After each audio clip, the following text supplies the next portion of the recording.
He's gonna deliver us, he's gonna take us home. Hold my hand, he's gonna take me back, he's gonna take me. And then in '69, it was in Boston during his visit there in May. And in fact, this was the first evening that Giriraj Swami had come to the temple. He had met him the night before when Prabhupada Brandeis University, and then he came the very next day and immediately surrendered. So he was there as a guest. And one other guest asked, why is this material world here? So Prabhupada said, why is the rain there? I'm sorry, why is the cloud there?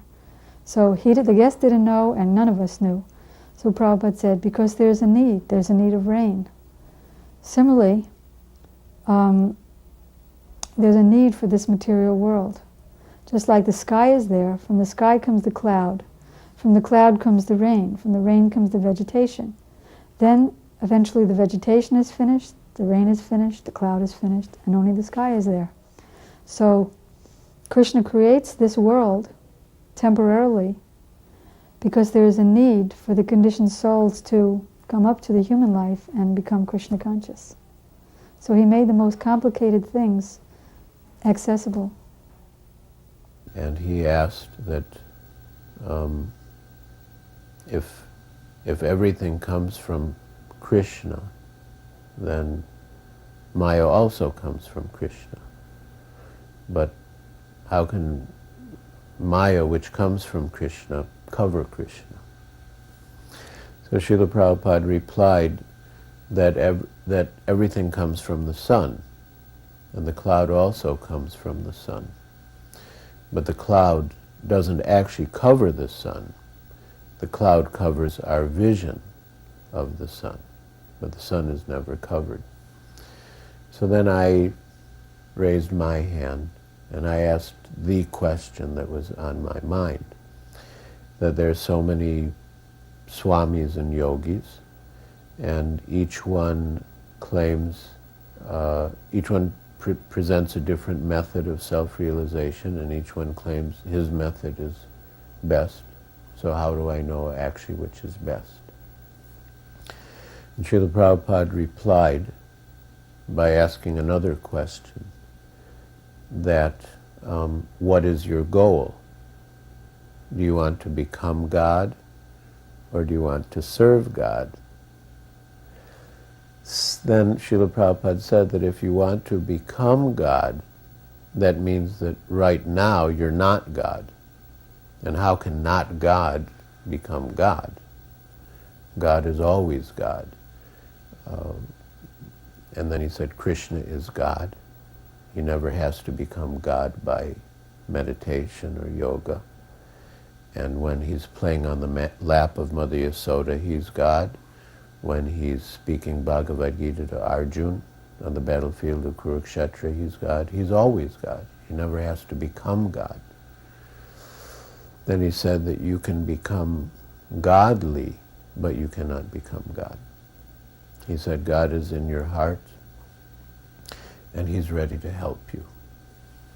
But if you, so he said, if you sow the seed of service to God, then God will give all the fresh air and sunlight to make the seed grow.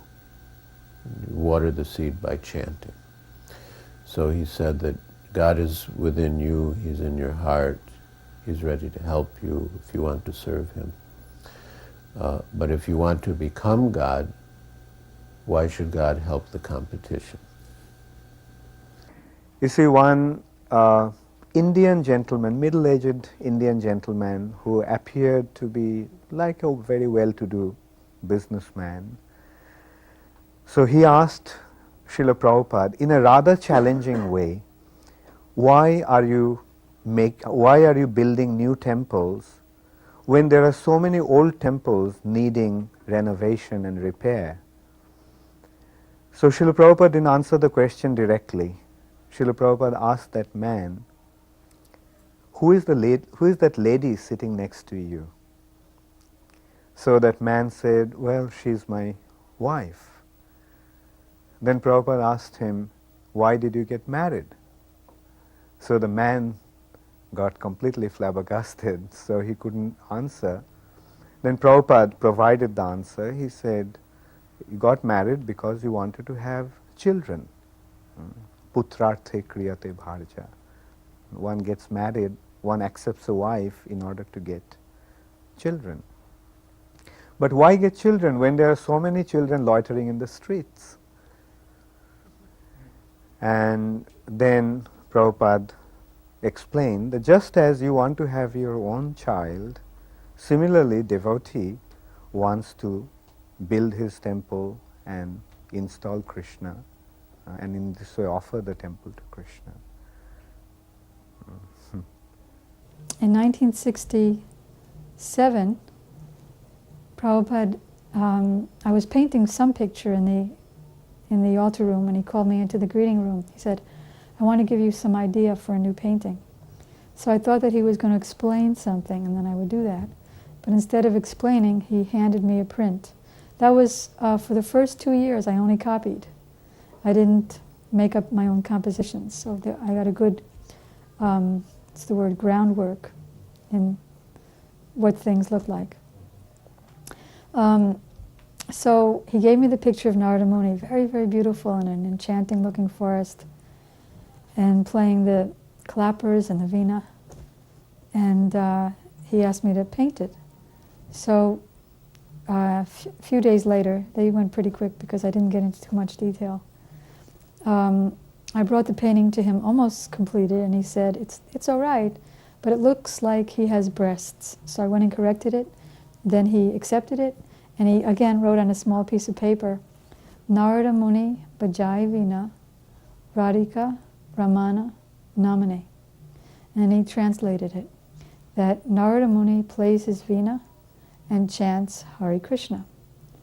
Radhika is Radharani, and Ramana, Radhika Ramana, means the enjoyer of Radhika. So that means Hare Krishna, Hare Ram. I said, Srila Prabhupada, can I ask you a question? What is it like to be with Krishna? And Srila Prabhupada replied, well, I thought he said incomprehension, like inconceivable.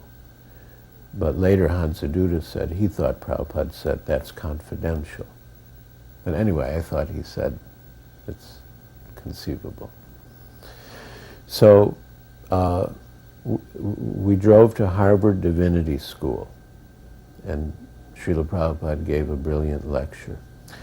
But, Harvard University, being reputed as the best in the nation, the students were quite proud of themselves. So at the end of the lecture, when Srila Prabhupada said, any questions, so many hands shot up. So one young man began to say, what is the utility of Krishna consciousness? And he started speaking about the Russian Revolution, that the Russian Revolution actually did some good for the people, but what good will Krishna consciousness do? And of course Srila Prabhupada answered, and he said, well, okay, since the Russian Revolution, are the people in Russia happy? And the boy said, no.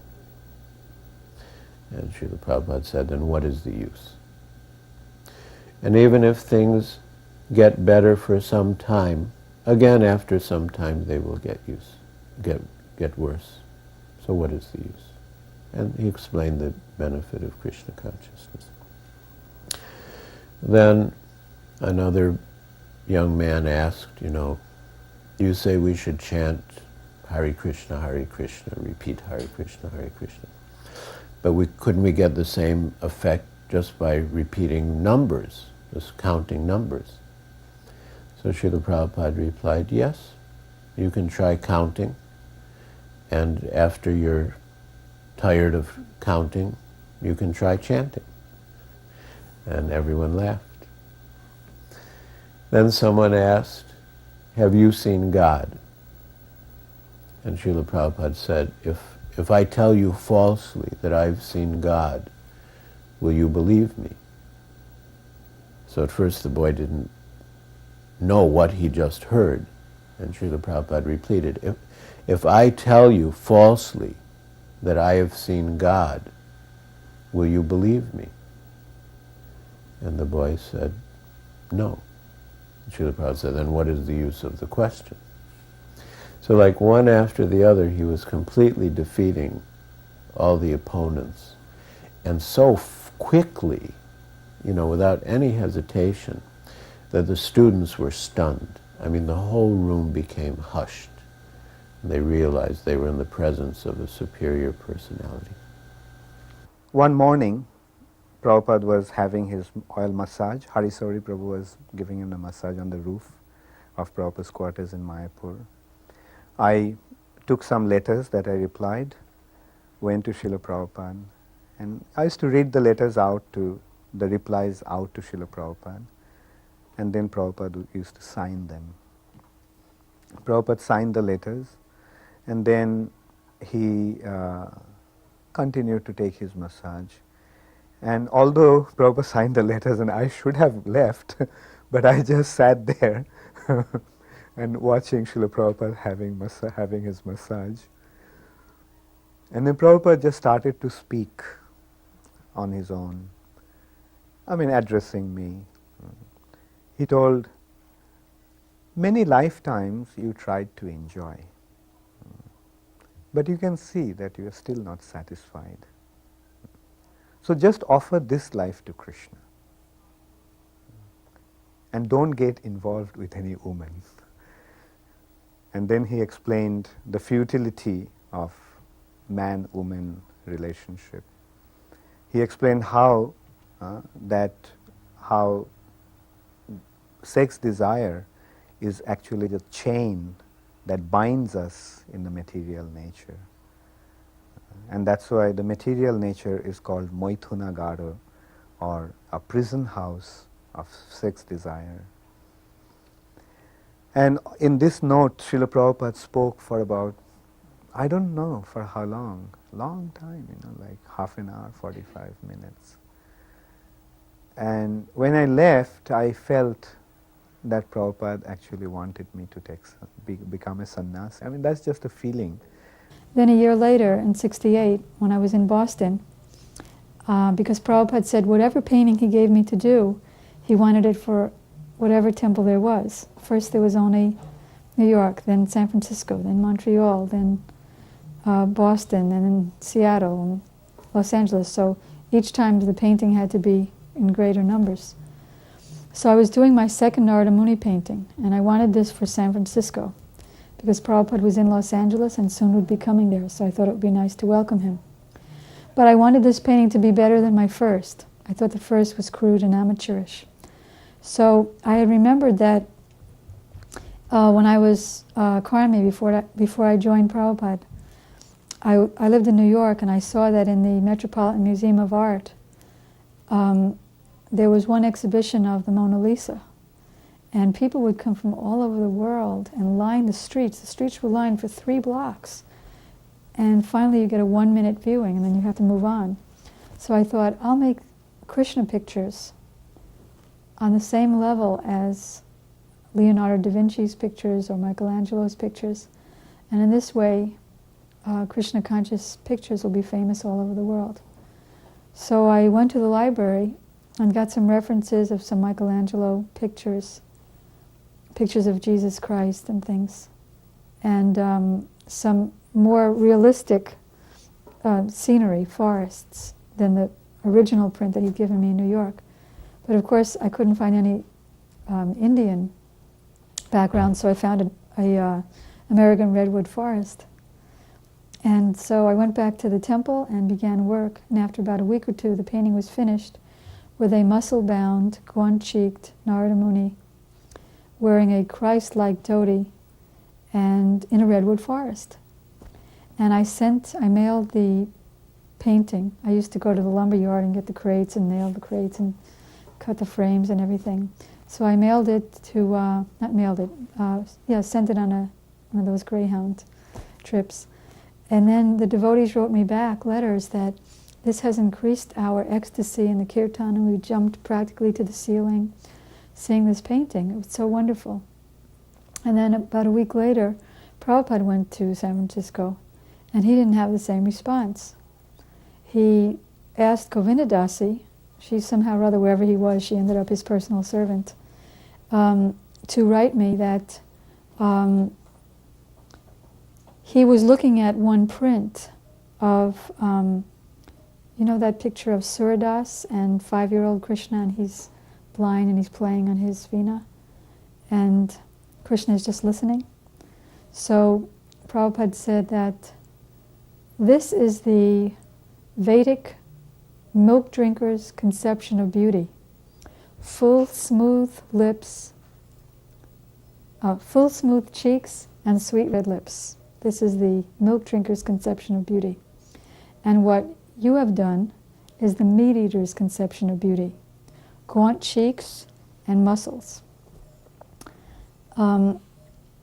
So she said that the standard of the beauty was this Brijbasi print. Now previous to that, Prabhupada said that the Brijbasi company did nice cartoons. And I had thought that, yes, I'm the realistic painter and these are just cartoons. But now that I could see that he liked the cartoons better than mine. And Prabhupada wrote his own letter that we are not meant for satisfying the senses of the public, they are fools. We are meant for satisfying the senses of Krishna and the previous acharyas. And we don't mind if people don't buy our paintings. We'll just distribute them freely to the centers. And then he said, we're not interested in following the so-called great artists.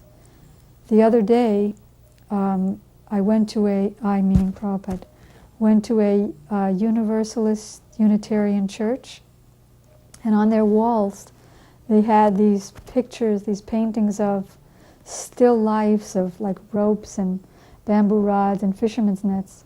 But this did not inspire my Krishna consciousness. So I find that Govinda Dasi, she's a great artist because she's painting Krishna. So you will do well not to follow these so-called great artists.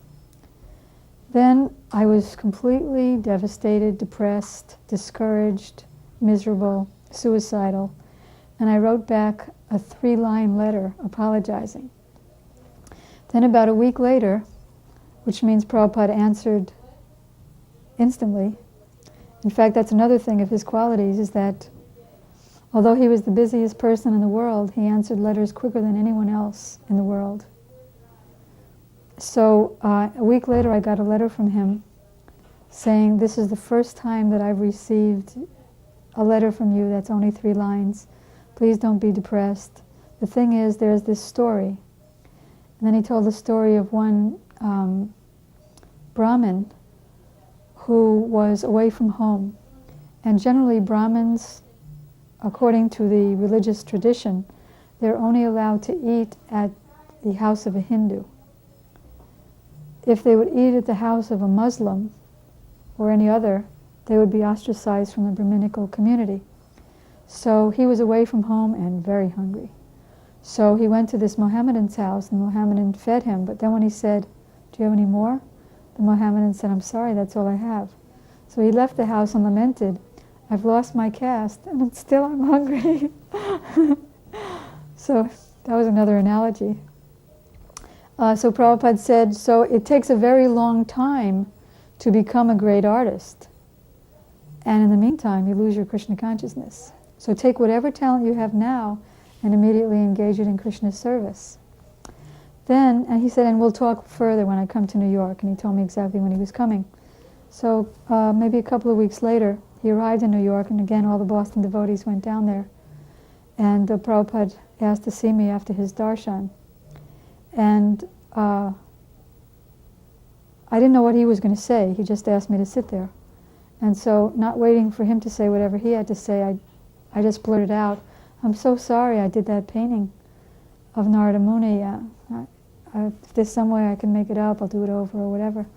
So Prabhupada said, no, it was very nice. So he gave me, 10 seconds of relief, and then he started again from where his letter left off. And he said, not to copy from the great, so-called great artists.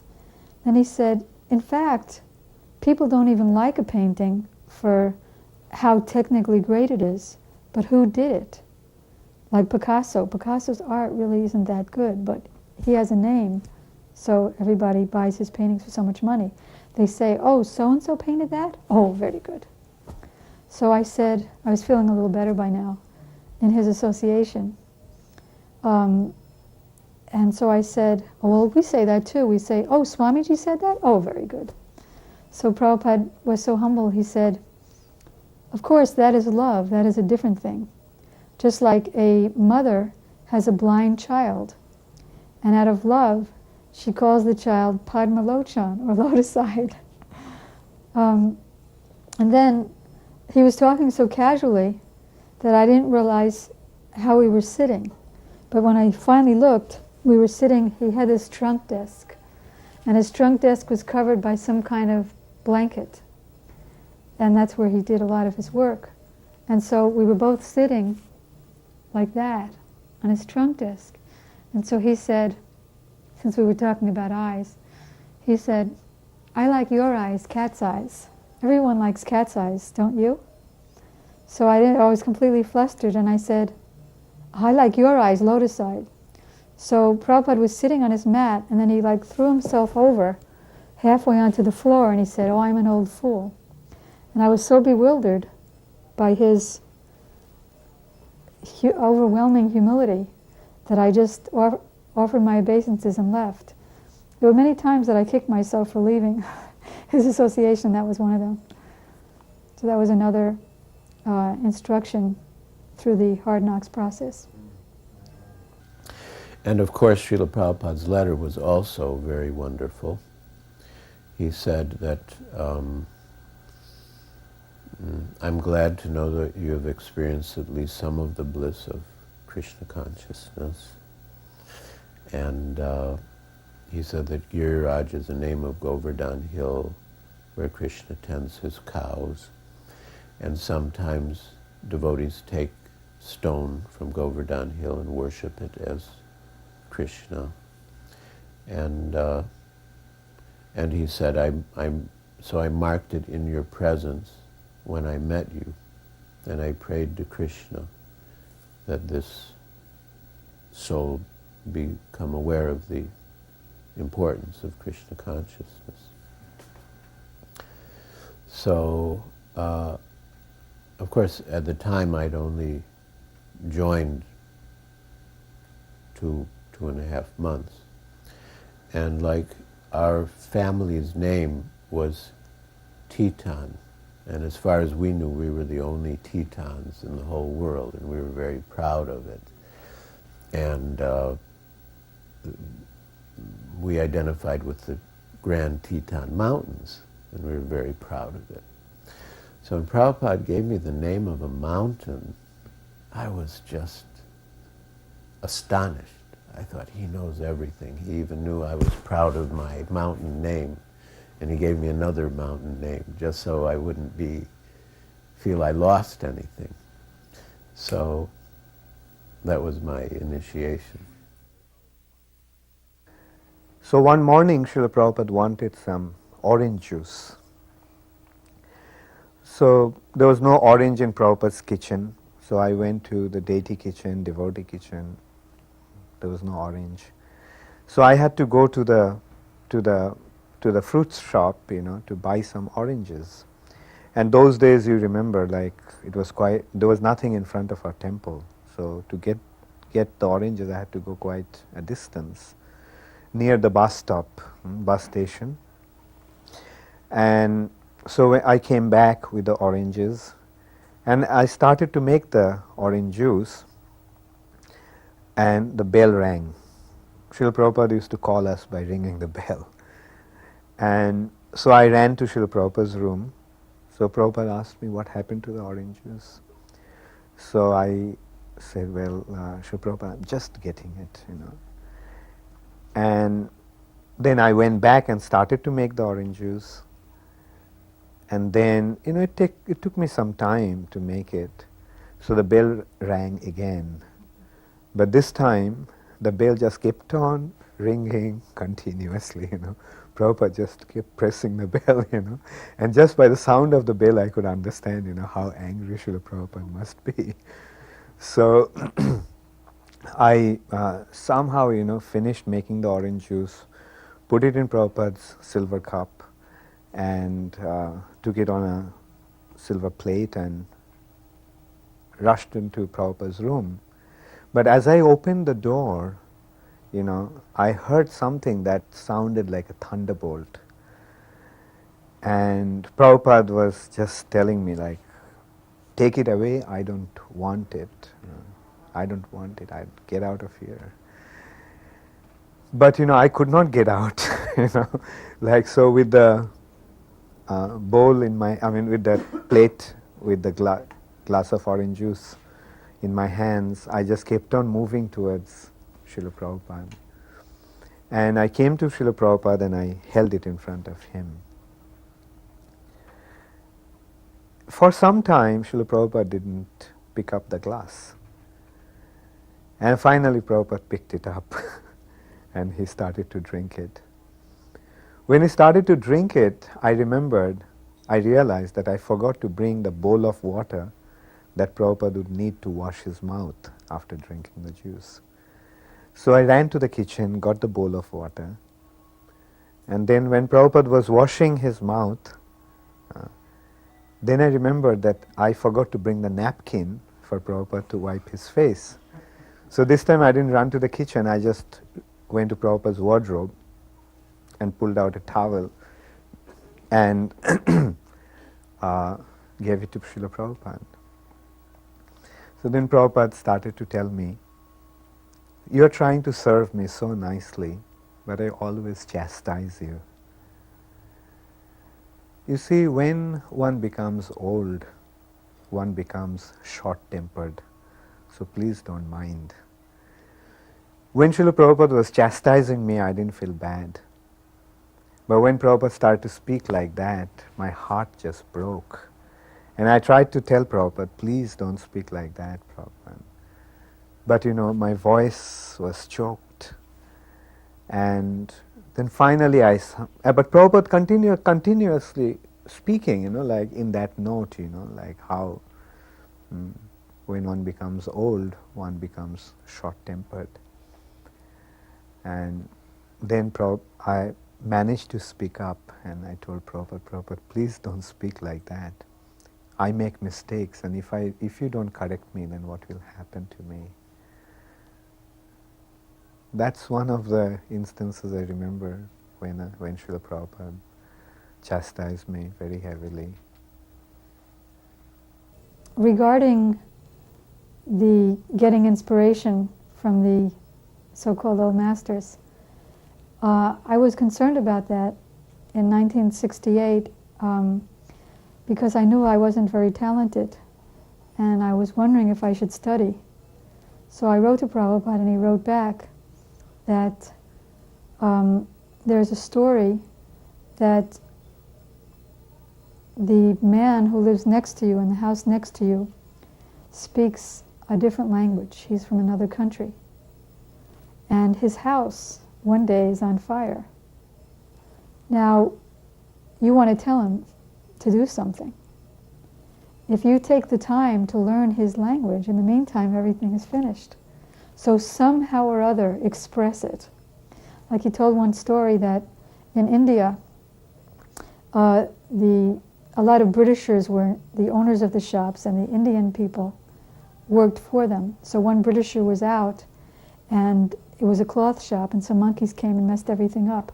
So when the owner came back, the Indian worker couldn't speak English, so he just jumped up and down and said, "Monkey sir, monkey sir, monkey sir." So Prabhupada wanted to somehow, whatever we knew of the artistic language, express it, because now it was an emergency. Prabhupada did not care to wait that we became talented. It was amazing to me because I knew that as Krishna's associate, even though we were young devotees, we knew the powers of the pure devotee. we had enough books and enough lectures to know the mystic powers and spiritual powers of a pure devotee.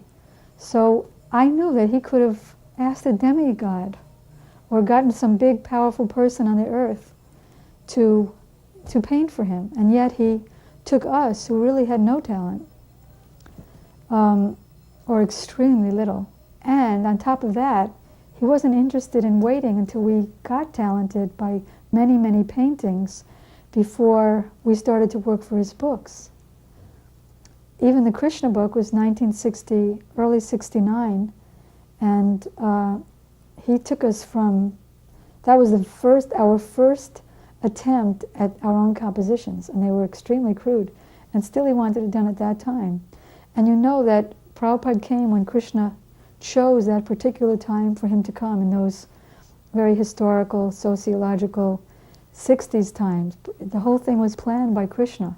So there was some reason, although I couldn't understand it, that Prabhupada didn't want to wait for us to become expert. In the course of the morning walks in Los Angeles, I asked some other questions. I remember at Cheviot Hills I asked that we preach that Krishna is the origin of everything. But sometimes people ask the question, what is the origin of Krishna? Srila Prabhupada replied that you tell them that as far as our information goes, Krishna is the origin. But if you have something or someone who's the origin of Krishna, we will worship that thing or that person. But until you find someone who's the origin of Krishna, then you worship Krishna as the origin of all. And then he told one story. He said, so if you see any spark in anyone, you should fan that spark of their Krishna consciousness. And he told the story of one thief in Vrindavan. And he just happened to pass by one village when there was a Bhagavad recital. And they were doing at that time the 10th canto, how Mother Yasoda would decorate Krishna in valuable ornaments and send him off to play in the forest with his friends and cows. So the thief caught this, and he thought, jewels. I shall go and get those jewels. So he went in the forests of Vrindavan and he just began looking for Krishna. He had faith that Krishna was real. So because he had something good in him, Krishna appeared to him. And the thief said, oh, you're such a nice boy. Why don't you give me your jewels? So Krishna said, no, Mother Yasoda wouldn't like it. And the thief said, oh, yes, it's all right. You can just give me them. And they argued back and forth. And just by that argument, the thief became a pure devotee by Krishna's association. And he fell down and offered his obeisances and became a fully surrendered soul. So Prabhupada said, so similarly, if there's anything in anyone, you should bring that out. So there was an interrelationship between the paintings and Prabhupada speaking. One day when Srila Prabhupada was taking his massage in Surat, I asked the question that how can we deal with envy? Because I knew that I had envy, and I knew that envy was bad. And in the days before I actually asked the question, I had been considering the subject. And I had come to the conclusion that there's no use being envious because Krishna is unlimited, and Krishna's service is unlimited, and Krishna's mercy is unlimited. So if someone else has some special service to Krishna or is getting some special mercy from Krishna, it doesn't really prejudice my chances because there's unlimited service and unlimited mercy. But being envious was hurting my Krishna consciousness. So when I asked Srila Prabhupada about envy, what to do with envy, Srila Prabhupada again replied by asking me, can you think of any reasons why you shouldn't be envious? And I'd already thought of so many reasons why I shouldn't be. So I simply said yes. Then Srila Prabhupada said, so to be envious of someone means that you don't like someone. So that not liking should be directed against the demons who are causing so much trouble to the devotees and so much havoc in the world. That not liking should not be directed towards the devotees.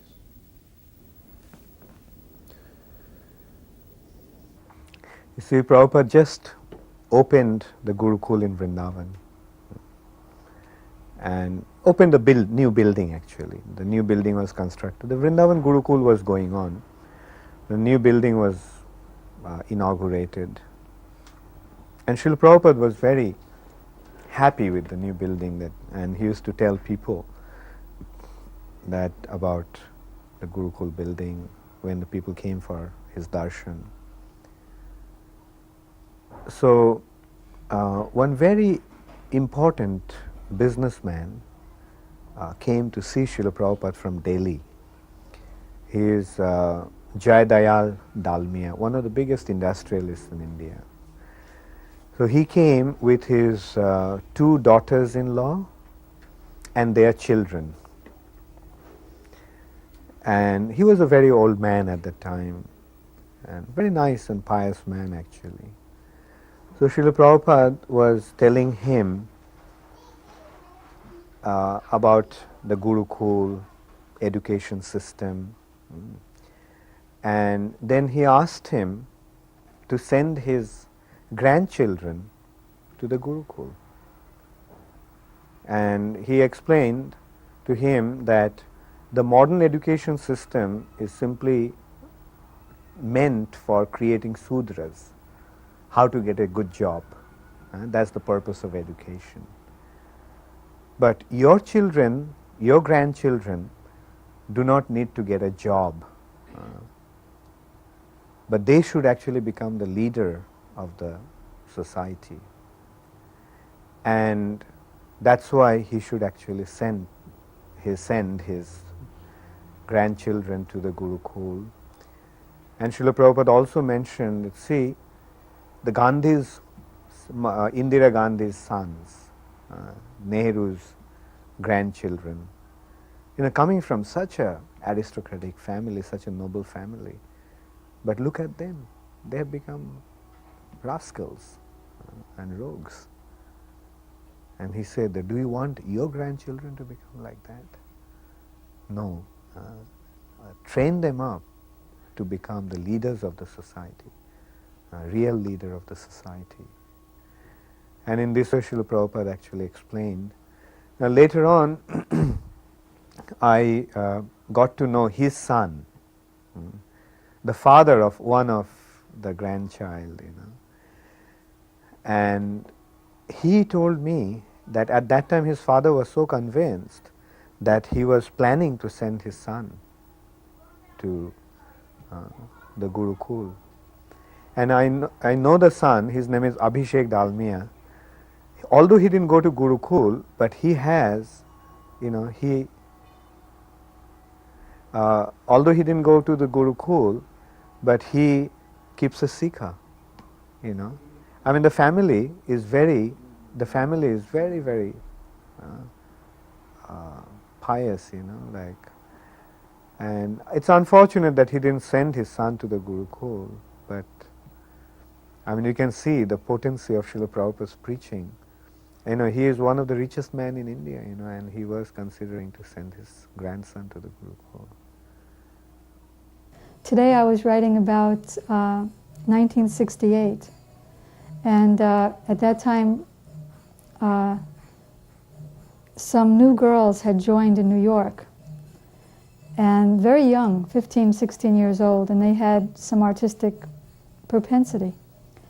And Prabhupada was encouraging me to go and visit them in New York and help them both with art and general Krishna consciousness. Of course, I don't know how much help I could have been, because I was still wearing dungarees and turtleneck shirts.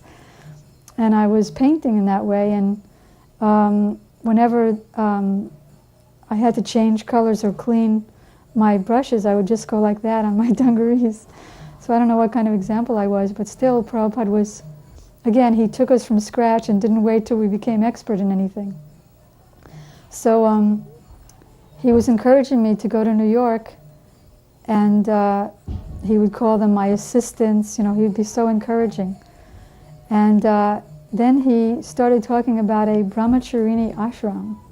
He was in San Francisco, and he said, I'd like to establish now a brahmacharini ashram.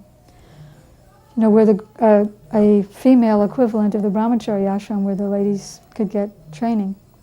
And he said, they're asking you to come here for a couple of months, but how will they do without you on the East Coast? You're already starting this program and helping so many girls there.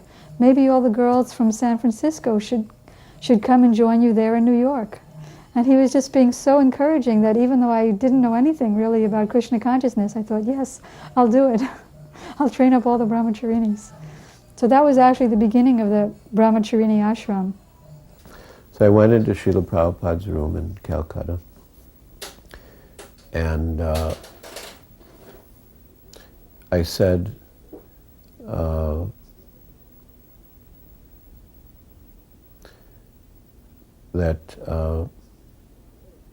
that before I came to Krishna consciousness, I used to make movies. So do you think I should make movies for Krishna?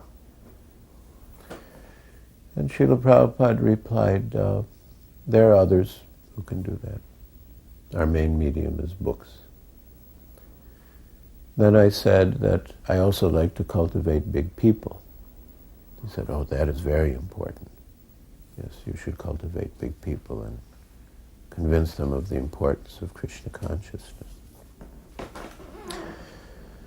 Then I said, Srila Prabhupada, right now you're here, and everything is going nicely. But what if in the future, when you're not here, Iskcon falls from the standard? What should I do? Srila Prabhupada replied, you are also one of the important members of the society. So you work for the correction, but don't leave. This was, just a few days before Prabhupada left the planet. Two very prominent Indian gentlemen came to see Srila Prabhupada. One was the governor of Madras, Sriman Narayan, and his brother-in-law, Ramakrishna Bajaj, a very big industrialist. So two of them came to Prabhupada's room, and some of us were there in Prabhupada's room. And at one point they just told that they wanted to discuss something in private with Srila Prabhupada. So Prabhupada asked us to leave the room. So, we left the room, although we didn't want to. But while leaving the room, I pressed the button, recording button of the tape recorder. And they asked Prabhupada who would actually have the legacy after Prabhupada left the planet.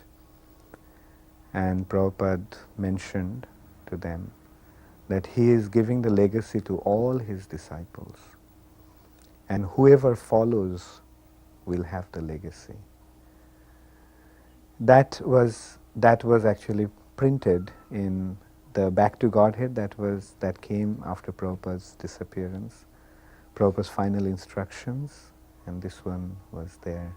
And then they figured out that the tape recorder was on, and they asked Prabhupada if they could switch off the tape recorder. So that was also there, in the tape recorder. It was taped.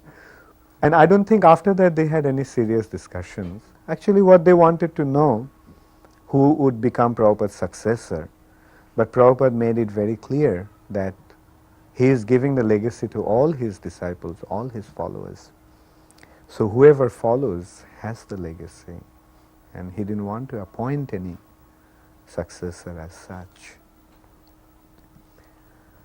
I was hearing through the grapevine rumors that he was leaving to go to San Francisco to help open the temple there. And it was the first time that he was going to be leaving us. Of course, we were only with him for a few months, but still it was like an eternity, and he was already our everything. So I said, Swamiji, I heard you were going to be leaving in a few days. When are you leaving? So he said, do you think I would ever leave you? Don't think like that. I'm always with you, and you are always with me. So of course he did leave, but later, in the next year and the year after, when I would get depressed and not feel his separation or presence, but just feel his absence, those words came back in my mind. When we first arrived in India, we thought we should do Harinam in the streets every day, like in America. And we were very shocked when Srila Prabhupada said that in India, if we chant in the streets, people will think we're beggars, because so many people in India chant in the streets just to get some paisa. So we didn't really know what to do. Of course, Srila Prabhupada was having so many preaching programs, and we were accompanying him. But then he unveiled the Life Membership Program. And according to the program, the member would contribute 1,111 rupees then. And he would get a lifetime subscription to Back to Godhead, all of Srila Prabhupada's books, past, present, and future, and free guest facilities in all Iskcon centers. And Srila Prabhupada commented that he had devised the membership program as a means to distribute his books. Tamal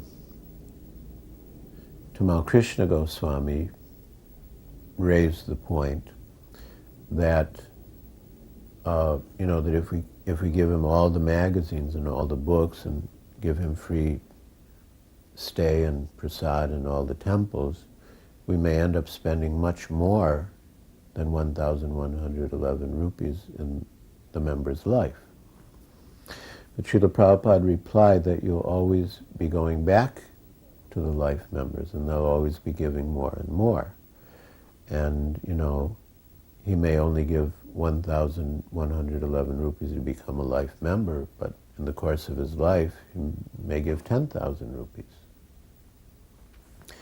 So I understood that Srila Prabhupada wanted us to actively cultivate the life members and encourage them in Krishna consciousness. And after the first Bombay Pandal, Srila Prabhupada called for the first meeting of life members. And he spoke to them about the 6 exchanges of love. And he said that the membership program is actually meant to facilitate the 6 exchanges, that we give you books, we give you Krishna consciousness, you give us contributions, we invite you for prasad, you invite us for prasad, and you reveal your mind and ask questions, and we reveal our mind and answer. So it was very sweet the way Srila Prabhupada explained the whole thing. It was very transcendental. And that was really his idea, that we should develop deep friendships with them, and they should really become convinced about Krishna consciousness, support the movement, and themselves gradually become Krishna conscious. When Prabhupada came to Boston, everyone was working very hard to get ready for him, painting walls and woodworks. And everyone was so busy that I was the only one that went to see him at the airport. I took a taxi, and I made the garland in the taxi. Then he and Govinda Dasi and Gursundar came off the plane, and I very clumsily ran up to him, and he graciously accepted the garland. And then we took a taxi back to the temple, and as we were walking up the steps, not to the temple, to his house on Chester Street, as we were walking up to the house, Govinda Dasi whispered to me that one of the paintings I did in my so-called great example to the Brahmacharinis It was a painting of Radha and Krishna. And at that time I was also using the old master's references. So the only nice picture I found of a girl that looked anything like Radharani could have with a long skirt, she was Dutch, and she was facing the wrong way, not towards Krishna. But I wanted to have a realistic girl, and she was pretty, so I copied her just as she was. I didn't even think that I could have turned her around. With, you take a mirror and then you can flop a picture. I didn't think of that. So here's Krishna playing his flute, and here's Radharani facing away from Krishna holding the garland. So Govinda Dasi whispered to me as we were coming up the steps that the Swamiji just said in New York that in your painting it looks like Radharani has another boyfriend. So after we came in the house and Prabhupada sat on this big sofa and we all sat at his feet, I said to him, Swamiji, I heard that you didn't like that painting. It looks like Radharani has another boyfriend, so I'll do it over. So he said, no, Radharani is offering Jadurani a garland for painting so many nice pictures of Krishna. So I just thought, personally, me, she's personally offering a garland to me. You see, it was in Vrindavan, one morning, Srila Prabhupada asked me to see if there is spinach, the two varieties of spinach, the green variety and the red variety. He asked me to see if we have these two varieties of spinach, if there was pumpkin, radish, eggplant, and bitter melon. So I went to the kitchen, and in Prabhupada's kitchen there was no spinach. So I went to the deity kitchen and devotee kitchen, and I was told that that was the month of spinach fast. So I went and told Prabhupada that, Prabhupada, this is Chaturmas and this is the month of spinach fast. So Prabhupada asked me, is everyone observing Chaturmas? So I got the message. So I myself went to the market to buy everything.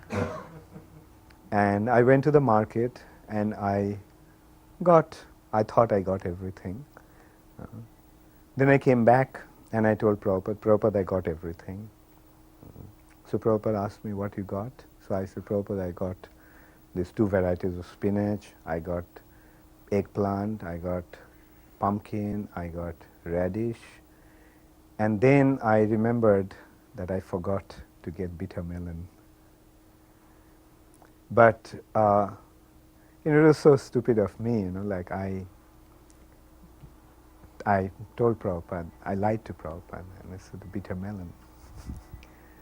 So I thought, just arrange to get the bitter melon, and so Prabhupada said, bring them here. So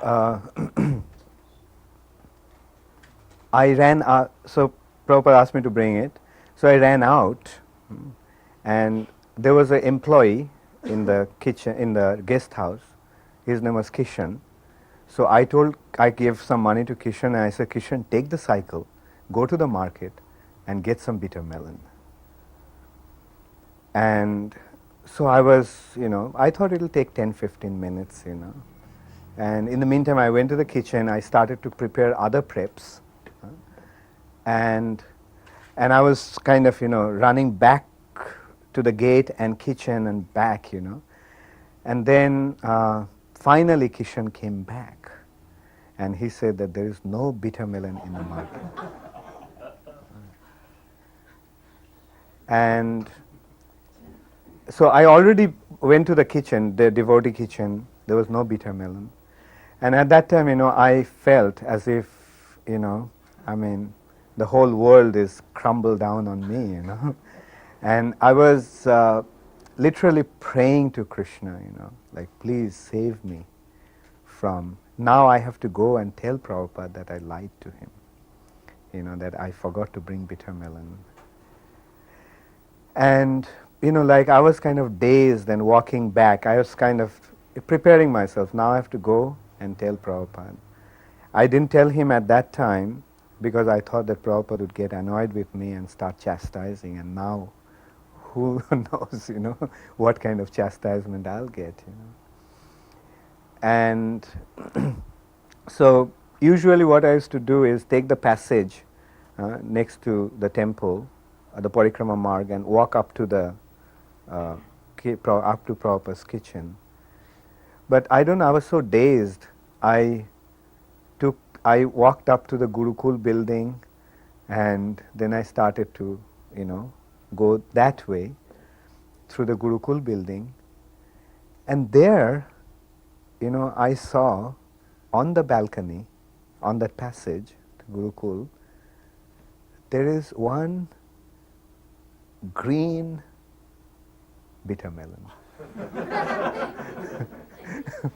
I just pounced on that and started to thank Krishna in every possible way, and ran, picked up the vegetables and went to Prabhupada's room.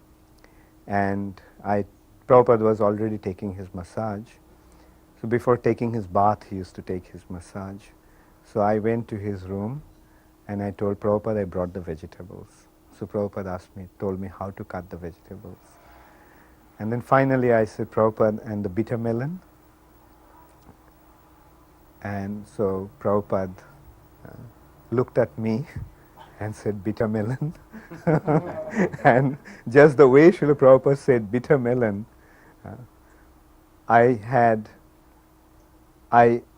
was completely convinced beyond any doubt that Prabhupada knew what actually happened. Perhaps the main quality of Srila Prabhupada that strikes me is his compassion.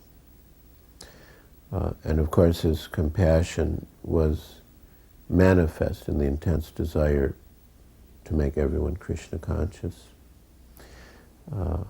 And his compassion was manifest in everything he did.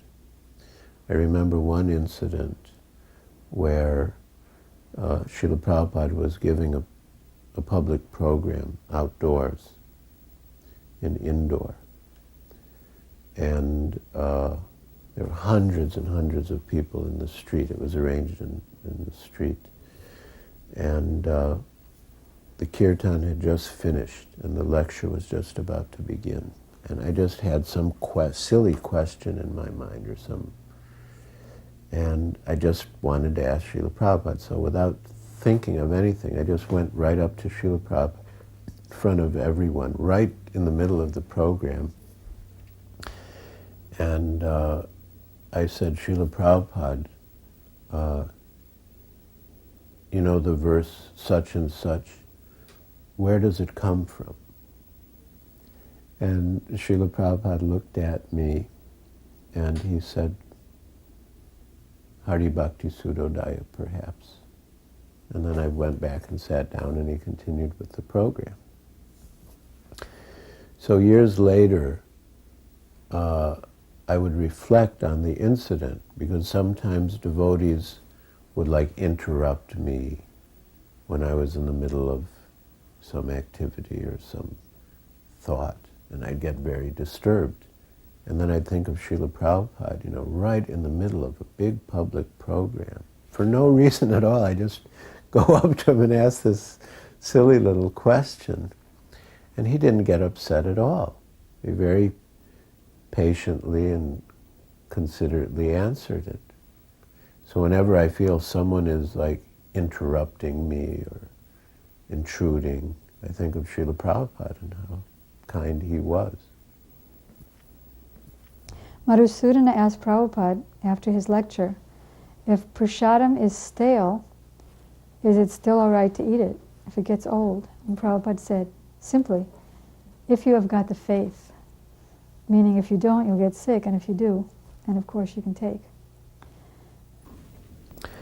Then he said, do you ever feel like getting married?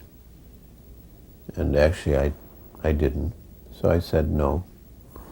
I said the only thing is that sometimes I see all the GBCs are married, so I think maybe I should marry.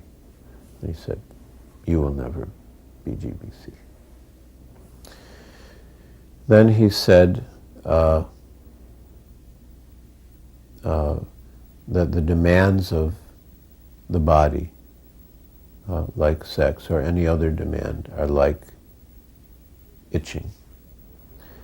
And if you try to scratch the itch will get worse. He said the best thing is to tolerate, and gradually the itching will subside. He said, whatever it may be, hunger also, it will subside. So the best thing is to tolerate. So you remain brahmachari for some time, and then I will give you sannyas. So then I understood what Prabhupada wanted, and I decided, without any doubt, that I'll remain brahmachari.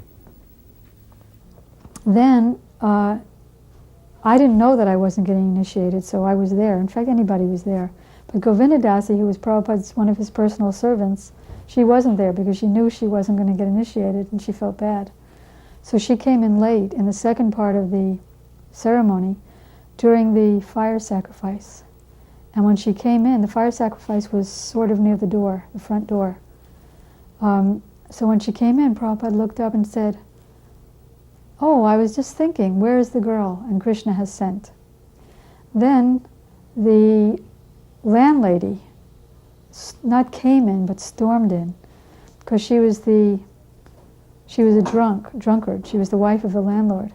And she stormed in the room and she said, God damn this house. So Prabhupada looked up very innocent, and then she slammed the door closed and left. You know, she saw all the smoke and the fire. So Prabhupada very innocently said, what did she say? This is the house of God? Then the next morning, we all joined Prabhupada for his morning walk. And he said to the devotees who had received their initiation, now don't be a Brahmin in name only. So Govinda Dasi and I, and there was one other girl in the temple, Annapurna, who had joined us from London, we all naturally felt miserable and horrible. I thought we're not supposed to be on the bodily platform around here. So, but I didn't say anything. In fact, I was miserable because I was foolish enough to forget that I could have just asked Prabhupada about it after the initiations, but I didn't even think of that. I just chose to feel bad. But the very next night, Prabhupada had Brahminical initiation just for the three girls, Govinda Dasi, Annapurna, and I. And his whole lecture was most of his lecture was about how girls should be married. Then I realized that he had a different message, and so he made it a different ceremony. Because in subsequent Brahminical initiations, girls and boys were together. So he was saying how all women should be married. When I was a householder, he's saying, my friend had one daughter who he wanted to marry, and the girl said, I am not going to be a slave of any man. And so Prabhupada said to her, that is not slavery, that is grand protection. And then he was saying how there was no necessity of the Brahmin's thread for the girl, because she has to follow her husband, and if the husband is a Brahmana, then she automatically becomes a Brahmana by following his vows. And if he's not a Brahmana, what is the use of her becoming a Brahmana? Then he pointed to one painting that I did, which was on the wall to his left, of Sita, Ram, Hanuman, and Lakshman. And it was interesting because when I first did that painting, I came in late one day for a class, and Prabhupada interrupted everything, and he called out to me, totally on the other side of the temple room. He said, did you do that painting? And I said, yes, and it was simply a copy of a Brijbasi print. The only difference between mine and the print was that I made him green instead of blue like they had him, because I know Prabhupada said he was green. So I said, yes, that's my painting. So he made his big announcement, you are already in Vaikuntha. So anyway, so again he motioned to that picture, and he said, just like Ram has a sacred thread, but Sita doesn't. But still, we say Sita Ram. She is the energy. She's first, Sita Ram. And we know so much about Krishna, but we hardly know anything about Radharani. But still we say Radha Krishna. So he was trying to tell us that you're not going to get a thread, but it doesn't matter. And then he said, don't become implicated, just remain pure, get yourselves married. That was the main thrust of the lecture. After some months in Boston, and we hardly made any new devotees, one young man came named Peter.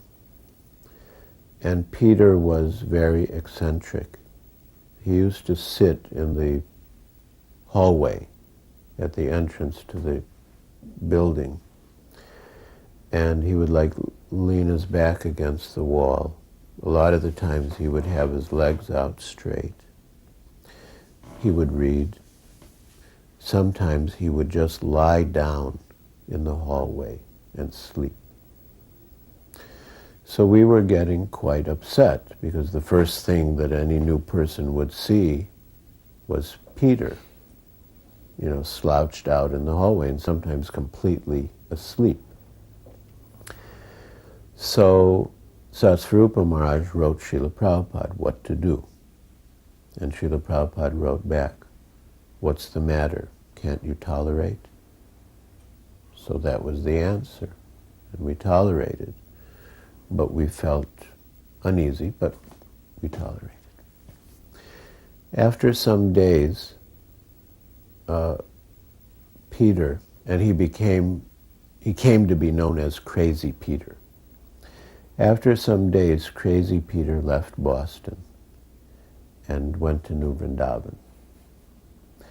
And on my way from Boston to India through New York, I just happened to ask about Crazy Peter, because I just wanted to know. We were a very small family then.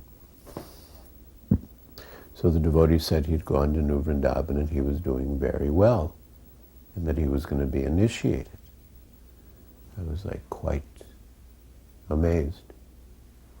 Anyway, I lost track of Crazy Peter until about 20 years later, when I visited Los Angeles,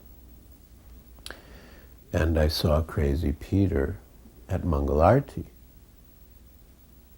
So I asked some of the devotees, that was already like 20 years, 1990 or so, Prabhupada had already left. I was surprised that he was still with us. So I asked some devotee, who is that? The devotee said, oh, that's Kushakrata Prabhu. I said, Kushakrata? And he was famous, because he was translating scriptures from Sanskrit into English and Bengali into English. And I thought, my God, how merciful Srila Prabhupada is, that by his mercy and compassion, Crazy Peter, who we didn't see any potential in much, had come to the stage where he was translating Vaishnava literature into English. So one quality of Srila Prabhupada was that he just intensely desired that everyone should be engaged in Krishna service and act in Krishna consciousness. And he saw the chance in everyone, and he wanted to give everyone the chance.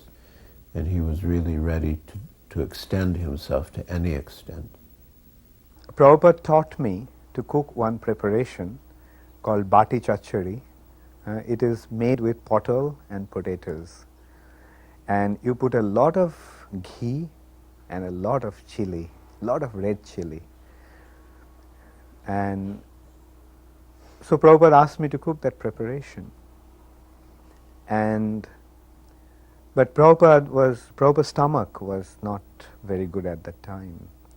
So while preparing that, I felt that I should not put so much red chili. So I cooked it, with, no, he had stomach problem. I mean, his stomach was not so good. So he didn't want any red chili. And he didn't want any red chili in there. I mean, I didn't put any red chili, thinking that, like his stomach was not good. And when I served, Prabhupada just took a bite and he became very angry. He said that I personally taught you how to cook it and you forgot. And he was very, very heavy, And not only at that time, for next 2 days, whenever I went near him, he just blasted me. That and his point was, he personally taught me how to cook that, and I forgot. And not only he chastised me, whoever went to him, he also told him how useless I was. Then on the third day, when Prabhupada's anger, Prabhupada's anger subsided to some extent, And Prabhupada kind of, rather in a mild way this time, he asked me, how could you forget when I personally taught you? And then I told Prabhupada, I didn't actually forget. I deliberately didn't put it because I thought your stomach was not good. And red chili will not be good for your condition. Then Prabhupada told me, then why didn't you tell me all this while? And then he told me that ghee is hot and chili is hot. But when there is a lot of ghee and lot of chili, they counteract each other's effect. Another example, in a completely different context, is Mr. Sethi in Bombay. Mr. Sethi was a life member and a great Sankirtan devotee. He was an older man. And he had a construction company. So when we were first building the additional floors on the existing buildings at the back of Hare Krishna land, he did the job. And so when the first ashram was almost ready, he took Srila Prabhupada up to see it. And Srila Prabhupada started to give us instructions about how we should live there. And he said that that every morning we should lift everything off the floor, and the floor should be washed with water. Then he gave some instructions.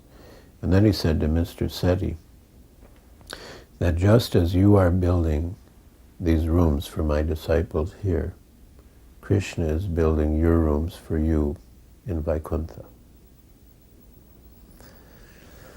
So,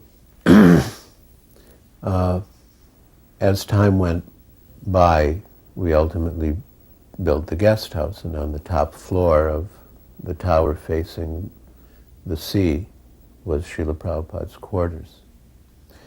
So when the quarters were ready, he invited Mr. Sethi to see them. And, he told Mr. Sethi, just see what they've done for me. Marble floors, chandeliers, carved wood, such nice furniture, everything. And then he said, Mr. Sethi, I always wanted you to join us, but you always felt that you couldn't accept the austere conditions. So, Mr. Sethi, I want you to stay here. And I will stay somewhere else. Mr. Sethi, but Prabhupada, I can't stay here. Where will you go? He said, oh, I have so many places. I can stay anywhere. You stay here. So again, Srila Prabhupada demonstrated just how intense his desire was that everyone should be engaged in Krishna's service, and to what extent he was ready to sacrifice to engage one soul in Krishna consciousness. Before we sat down at the couch, he had just walked in, and I know that he wanted me to do a lot of painting, but to prepare for his arrival, because there was only 3 devotees in the temple at that time, Satsrup Maharaj, Pradyumna, and myself. And the other devotees who were there, they came a few days before Prabhupada came, 1 or 2 days to help prepare, and they were there during his visit, but before then it was just us 3. So I complained to Prabhupada. It wasn't really a complaint, I just wanted to let him know that I really wanted to do all the paintings that he wanted me to, but this particular last few weeks, I was getting ready for you. I had to sew the Vyasasana, and I had to make advertisements of your engagements, and I had to go all around town and paste them on all the telephone poles. So it sounded like a complaint. So Prabhupada said, most indignantly and sarcastically, "Don't worry, I won't be around that long." And so I was trying to make him understand that, no, I just didn't understand priorities. So he showed a lot of compassion, and he said, when there's an order from the spiritual master, that comes first, unless there's an emergency. So he was showing that he understood. And then he walked a step closer to me, and stepped very close, and he looked me in the eye, and he said, very also like that, he said, "Compared to the karmis, what suffering do you have? They are struggling and suffering so much. What inconvenience do you have?" That was his also compassion. Srila Prabhupada never asked us to do anything that he personally wasn't ready to do himself. Whatever austerities he asked us to accept, he accepted more. When we went to the Ardha Kumbh Mela in 1971, we were living in tents, and it was freezing cold. It was freezing cold. But Srila Prabhupada was right there with us in the next tent. You know, maybe a little bit bigger, because he would receive people and preach. He was right there with us. But it was so cold, I remember in the morning I wouldn't want to get out of the sleeping bag, it was so cold. So the devotees were starting to miss Mangalarti, and Srila Prabhupada was very concerned. So although I think the devotees used to heat water for him, and he would take bath later in the day, but just to set the example for us, one morning he took freezing cold bath, just like us, taking the water from the pump in the bucket and right out in the cold. I mean, when we would breathe, we would see it in the air. And maybe he even got a little sick, but he did it. And when we saw that Prabhupada was coming out and taking cold bath, then how could we stay in our sleeping bags? He was very compassionate and sympathetic, but at the same time, he wanted to elevate us, and he would push us. But what touched my heart the most, if I can say so, was Prabhupada's concern for everyone. In one hand, Prabhupada was so strict, but at the same time, Prabhupada was so compassionate and so concerned. Like I remember, Prabhupada for 2 months at least, he did not eat anything. Only once in a while he would take some juice, fruit juice, and a little diluted milk. But he would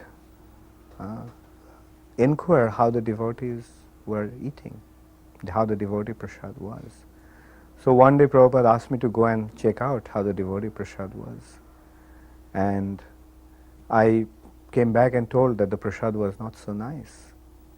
When Prabhupada called the temple president and he chastised him, he asked why the prasadam was not nice. See, he himself couldn't eat anything for 2 months, but he was so concerned about how the devotees were eating. So one devotee named Dravida, who later became Panchadravida Swami, approached Srila Prabhupada on the veranda in Calcutta. And he said that, in the early days all the devotees could have personal relationships with you, but now Iskcon has become so big. Srila Prabhupada replied, Iskcon may be big, but I'm still small. So then Dravida said, but then devotees could just come and talk to you. Prabhupada said, are you not talking to me now? So Dravida was leading up to the point that he wanted to leave Iskcon. Still be a devotee, but outside Iskcon. He said, well, Srila Prabhupada, still, would it be all right if I left Iskcon and practiced Krishna consciousness outside? Srila Prabhupada said yes. So Dravida said, so I have your blessings to move outside? Prabhupada said, how can I give you my blessings to do something I don't want you to do? And then I asked, we learned that dinosaurs once ruled the earth. Is that true? So he said, how could they rule? They have no intelligence. So he'd make the most complicated philosophical understandings very clear and simple. In fact, once a devotee asked him, how is it that you make this complicated philosophy so simple and clear? So he said, because it is simple. God is great, you are not great, therefore you are not God, and you should surrender to God. See, I was with Srila Prabhupada, and we were living in Srila Prabhupada's quarters on the 6th floor of the tower. And one of my senior god brothers one day was little annoyed with me, and he started to chastise me very heavily. And those days I used to be quite sensitive, I was feeling really bad that he chastised me. Then I went to Srila Prabhupada on some, I had to do something. So when I went to Srila Prabhupada, Prabhupada just on his own, he just started to tell me, you see, the sign of one's advancement, the sign of one's spiritual advancement is not in the big position one has. The real sign of advancement is how humble and how tolerant one has become. And just that instruction, took away all the, the heaviness from the heart. And I just remembered. And that instruction I often remember, that the sign of our advancement is not in our position, but in how humble and how tolerant we have become. When Srila Prabhupada came to Madras, I was cultivating the Chief Justice in the High Court, and he was really taking interest in Krishna consciousness. And Srila Prabhupada was really encouraging me. So almost every day I would meet the Chief Justice, and then I would tell Srila Prabhupada what he said, what I said, what he said, and so on. So Srila Prabhupada explained that in Madras there's a big conflict between the Brahmins and the non-Brahmins. And he said, I think that the Chief Justice is non-Brahmin. But there's a big conflict. So you tell him that we can make anyone into a Brahmin. He just has to follow our principles. And we can make anyone into a Brahmin and the whole problem will be solved.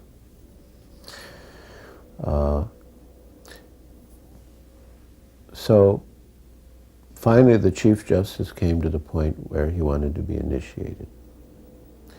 And but the only thing was he couldn't give up tea.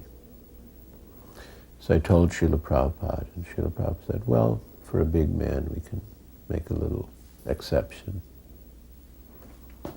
Anyway, at the end of Srila Prabhupada's stay, the Chief Justice arranged a big program in a grounds. And he invited all the judges of Madras and all the advocates. And Srila Prabhupada spoke wonderfully. And in the talk he told about the Goswamis, how highly placed they were in the government and in society, and how they left everything to join the mission of Chaitanya Mahaprabhu. And he was appealing to them to join us. After the lecture in the Pandal, or not in the Pandal, but in the grounds,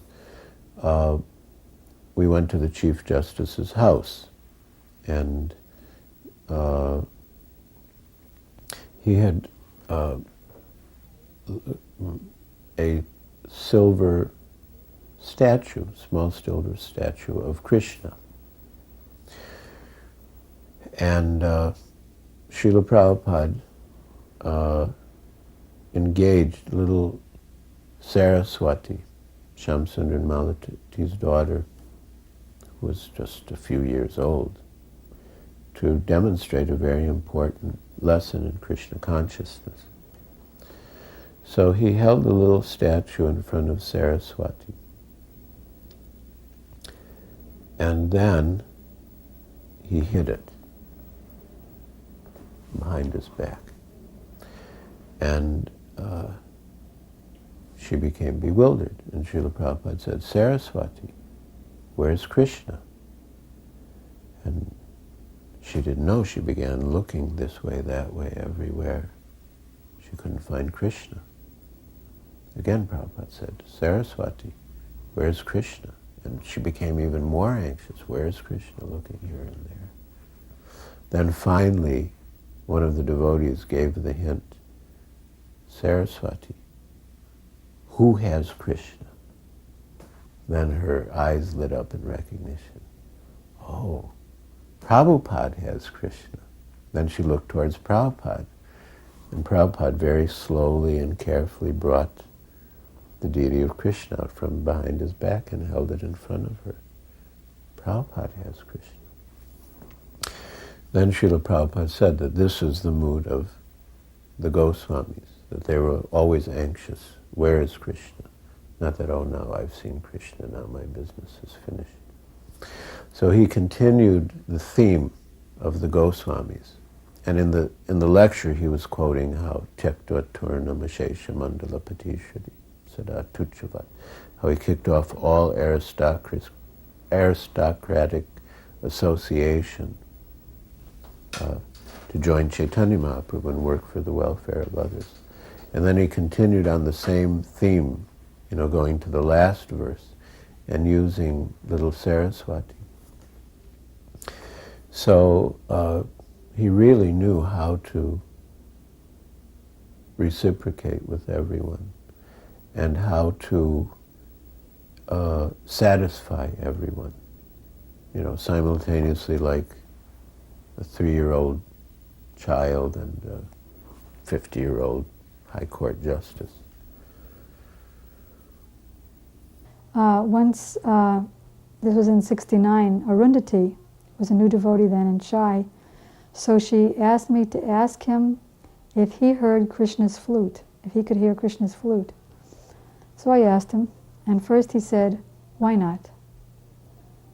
But then, in order to get the attention off of himself, he said, he quoted the Sad Goswami Astakam, how the 6 Goswamis are serving Radha and Krishna by the trees that have jewels at their roots. He said a pure devotee can always hear Krishna's flute. So in that way he answered that he did, but he got the attention off of himself. Once he was actually paraphrasing Prahlad Maharaj, and so many times he would paraphrase Srimad Bhagavatam or Bhagavad Gita, but in such a natural way that you would think he was just speaking as he was thinking. So at the time there were construction workers staying on Hare Krishna land, and in the distance he heard a small child crying. And later I found that he was paraphrasing Prahlad Maharaj, but he said that even in the presence of the mother, who gives all care to the child, still the child is crying. What is the reason? And then he gave the answer that one who is not cared for and protected by the Lord, even in the presence of the mother and the father, he can suffer. So he's saying that whatever we do on our own, we may or may not succeed. We depend on the care and protection of the Lord. There was one man who had come perhaps for the first time. He looked like a really strong lumberjack man. And he called out and challenged in a loud voice after the lecture, "How do you know that God eats?" So Prabhupada said very calmly, "God says I eat in the Bhagavad Gita. So I may be a fool number one, but who should I believe, God or a rascal like you?" And then he was, around the same time, he spoke about prasadam in the lectures, and he said, the father gives the boy his supper, and they're sitting at the table eating supper. And the boy says, "Here, Father, you take first, or you taste it." So the father doesn't need the food from the son. In fact, he provided it. But just the fact that the son offered it, he said, "Oh yes, it looks very nice, I'll take it." And just the fact that he offered it increases the loving relationship. So he was teaching us the mentality. Then he said, people criticize that you simply cut up some fruit and you call it prasadam. He said, yes, it is prasadam. Even an atheist can taste the difference between an unoffered chapati and an offered chapati. When Prabhupada first went to Mayapur with his American disciples, they bought a piece of land in Mayapur, and so Prabhupada actually drove straight to Mayapur, our place. It was just a small hut that they built for Srila Prabhupada, without stopping at Gauriya Math, Chaitanya Math, and Bhakti Siddhanta Saraswati Thakur's Samadhi. So some of his godbrothers commented that he didn't even stop at his spiritual master's Samadhi. So when Prabhupada heard about that, when Prabhupada was told that they were speaking like that, then Prabhupada commented, "Do they think that I am ever separated from my spiritual master even for a moment? My spiritual master is always with me." And that is how a disciple should always be conscious of his spiritual master. Like, spiritual master is none other than the super soul. The spiritual master is the super soul, or actually even more than the super soul. The yogis, when they attain perfection, they see the super soul in the heart. A devotee, when he attains perfection, he sees his spiritual master in the heart. So pure devotion means to see his spiritual master in his heart all the time. So more we become Krishna conscious, more we make spiritual advancement, the more we will see Srila Prabhupada in our hearts. And we are seeing, like, actually that's the benefit of being in Iskcon. Like everywhere we see Srila Prabhupada. Prabhupada's temples, Prabhupada's deities, Prabhupada's books, Prabhupada's devotees, everything is Srila Prabhupada. And that's what is actually not only protecting us from the onslaughts of Maya, but automatically pushing us towards our ultimate destination, Krishna's lotus feet.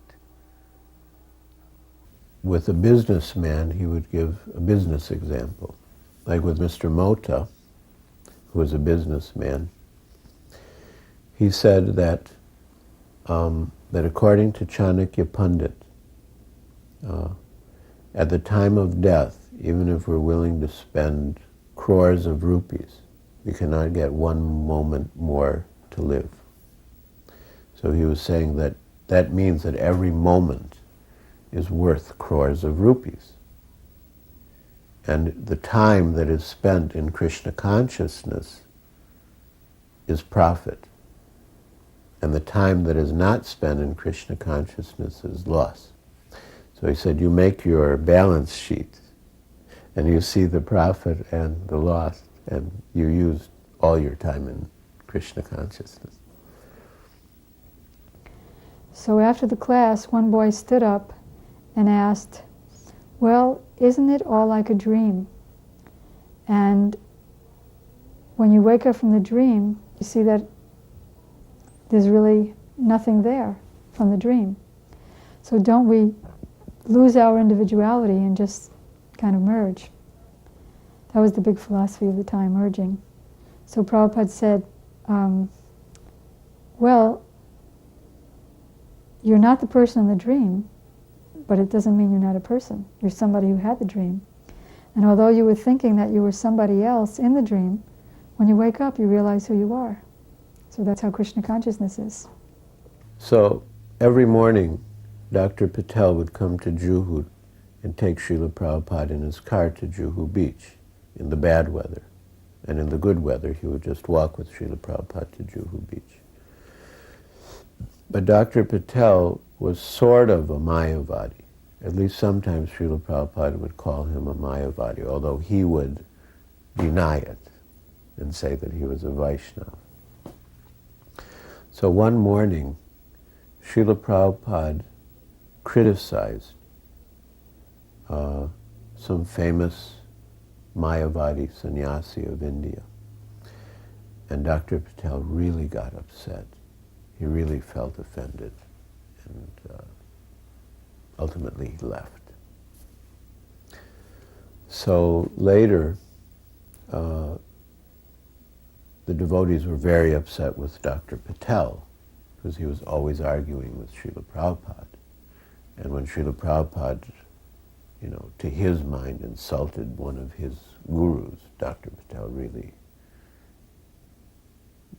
argued with Srila Prabhupada. He actually chastised Srila Prabhupada. And Srila Prabhupada argued back. I'm not saying, Krishna is saying. But the devotees were very upset. And so later, Tamal Krishna Goswami asked Srila Prabhupada that, why do you spend so much time with him? And Srila Prabhupada said, we have to engage everyone. But, it was very hard to understand Dr. Patel. Was he a Mayavadi? Was he a Vaishnava? And Srila Prabhupada told a story that once there was a man who spoke many languages, and nobody could figure out what his original language was. And everyone in the village wanted to know. They wanted to know who they were dealing with. What is his mother tongue? Where does he come from? But whatever language you would speak to him, he would respond perfectly and immediately in the same language.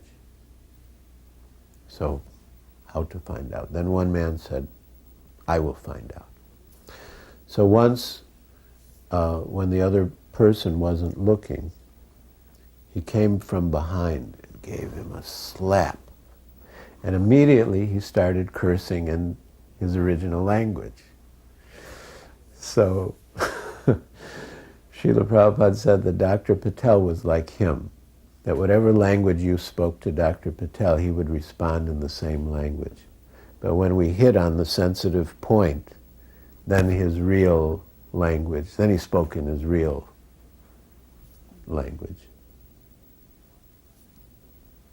Once I expressed my desire to learn Sanskrit to Srila Prabhupada. So Prabhupada asked me, why? What's the use? Yeah, that's what he said. What's the use? So I started to tell Prabhupada, like giving him different reasons, and Prabhupada started to, smash all those reasons. And then finally he made the point that our business is not to become a Sanskrit scholar. There are so many Sanskrit scholars, but what are they doing? Our main business is to preach Krishna consciousness all over the world. And with whatever ability, with whatever qualifications we have, we should just try to preach Krishna consciousness. The first time I met Mr. Mota in his office, he started to preach impersonal philosophy and say that in Bhagavad Gita, when Krishna says me, he doesn't mean Krishna, the person. So usually when Prabhupada was in Bombay, I'd come to him in the evening and report about the day's activities. So I told him about the meeting with Mr. Mota. And Srila Prabhupada gave the reply that if Krishna is not Krishna, he was saying Krishna is not Krishna, Krishna means something else. So Prabhupada said, if Krishna is not Krishna, then who is he? Mota? And then Mr. Mota had said that actually, the all-pervading Krishna is greater than the person Krishna. So Srila Prabhupada said that you should ask Mr. Mota that what is more valuable to you? 100 million rupees spread out 1 rupee in everyone else's pocket, or 1 million rupees in your pocket. So he was saying, even if the all-pervading Krishna is greater, but we'll get more benefit from the person Krishna. So again, he gave the perfect analogy according to the mentality of the person. Govinda Dasi and Gursundar were Prabhupada's personal servants as husband and wife.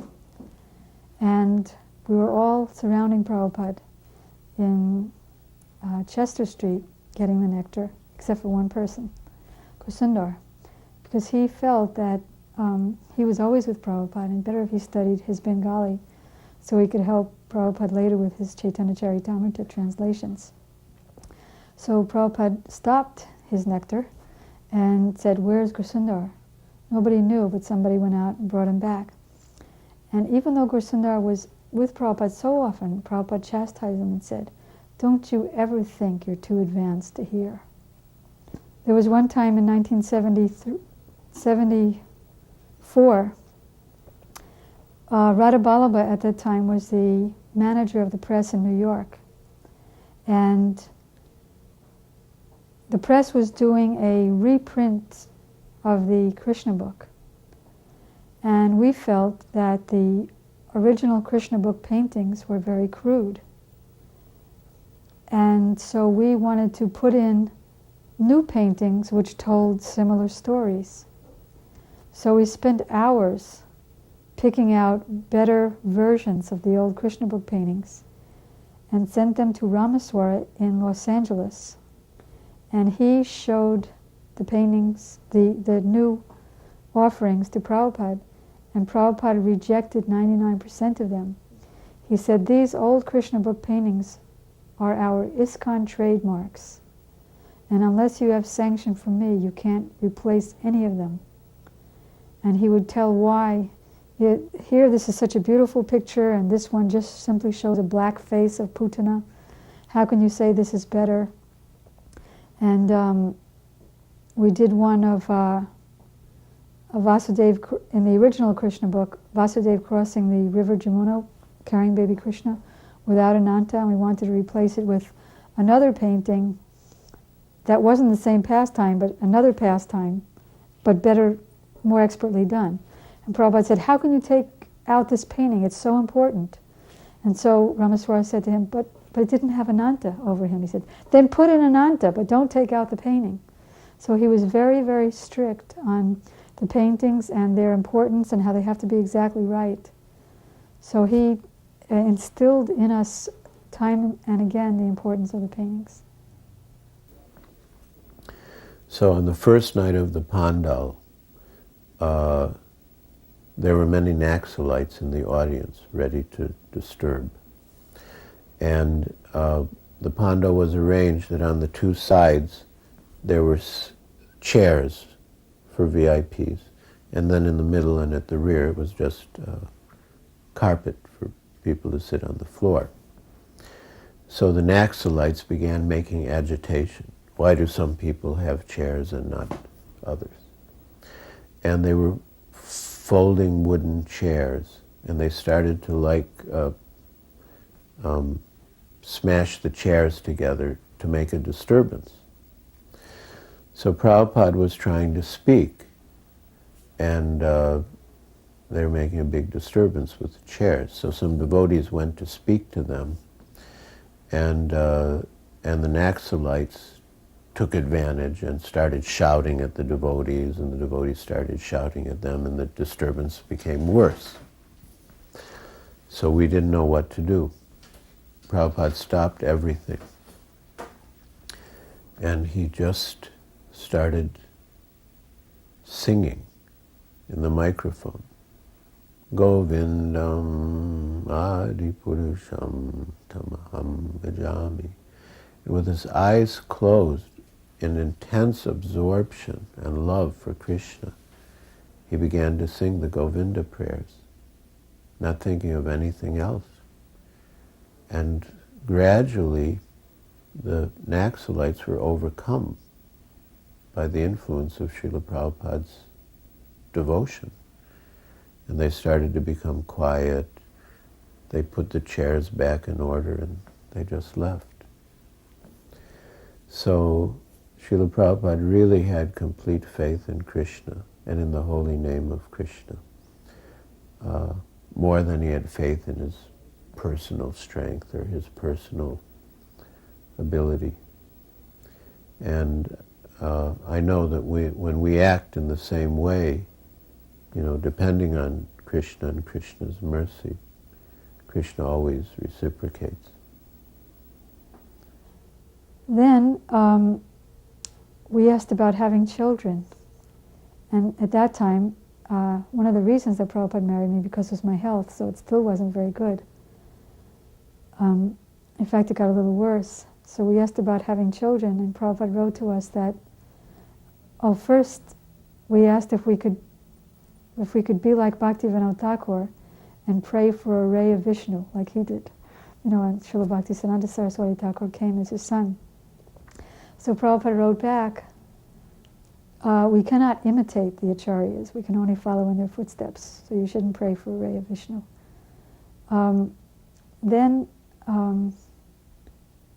finally, the conclusion of all these children letters was that because my health wasn't good, he said, better if you both become children of Krishna rather than try to have a child for Krishna. If the mother is ill, when she's pregnant, then the baby will come out sick and will be a burden both on the child and on the parents. Then I had a lot of problems with submission, as a lot of Western-grown people did. And because Satsrup Maharaj was the editor of Prabhupada's Bhagavatams, we would get the manuscripts first. He would type and edit, so we got first before anybody on the planet.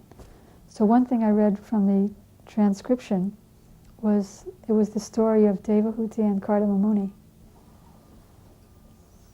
Finished? Devahuti and Kardama Muni. And she was a great princess, but she gave up her prestige and served her husband like a menial servant. And in that passage, Prabhupada wrote that the wife shares the pious activities, pious results of the husband, if she serves him. So I wasn't too much in favor of being the recipient of somebody else's pious activities. I wanted to be the benefactor of the pious activities and take that role, take the predominant role. So I thought, well, probably this is just, ancient Vedic culture, and it doesn't apply to me. I hoped it didn't. So I wrote to Prabhupada and I quoted that verse in the Bhagavatam, and I said, I'm writing this to you for confirmation.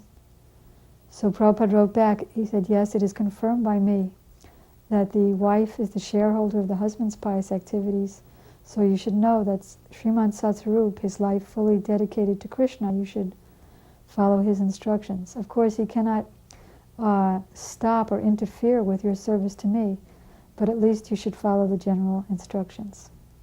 I realized I had to do better. And then I started to tell him what actually happened.